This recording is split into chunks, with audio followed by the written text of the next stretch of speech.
বুধবার রাতভর ভাঙচুরে বঙ্গবন্ধু শেখ মুজিবুর রহমানের স্মৃতিবিজড়িত ধানমন্ডি ৩২ নম্বরের বাড়িটি ইতিমধ্যে ধ্বংসস্তূপে পরিণত হয়েছে। সরেজমিন গিয়ে দেখা গেছে এ চিত্র।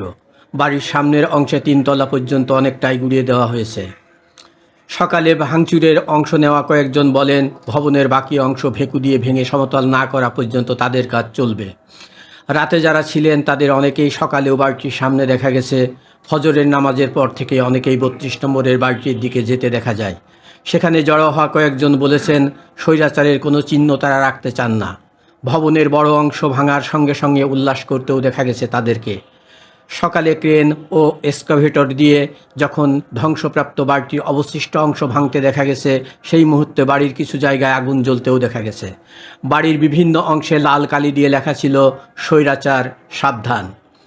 বুধবার রাত ৯টায় ছাত্রলীগের ফেসবুক পেজে শেখ হাসিনার বক্তব্য প্রচার করা হবে বলে ঘোষণা দেওয়া হয়েছিল।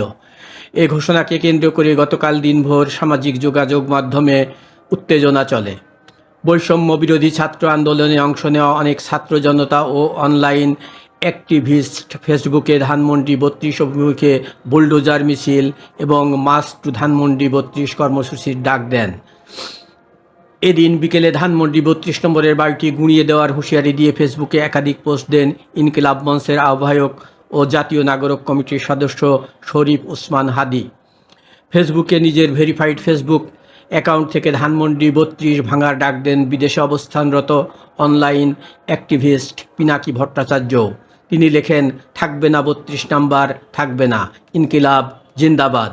সন্ধ্যা ৭টার পর বৈষম্য বিরোধী ছাত্র আন্দোলনের আহ্বায়ক হাসনাত আবদুল্লাহ এক ফেসবুক পোস্টে বলেন, আজ বুধবার রাতে বাংলাদেশের ফ্যাসিস্টদের তীর্থভূমি মুক্ত হবে।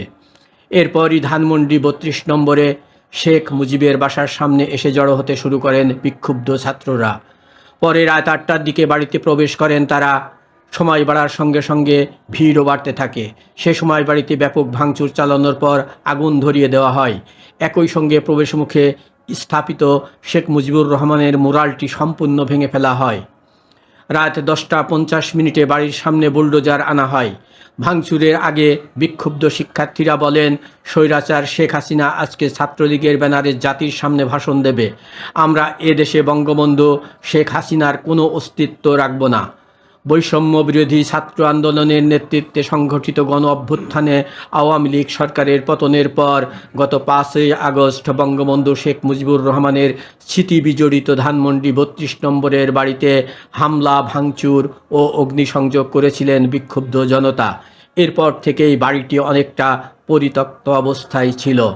দৈনিক বর্তমান, দেশ বাংলা, ঢাকা।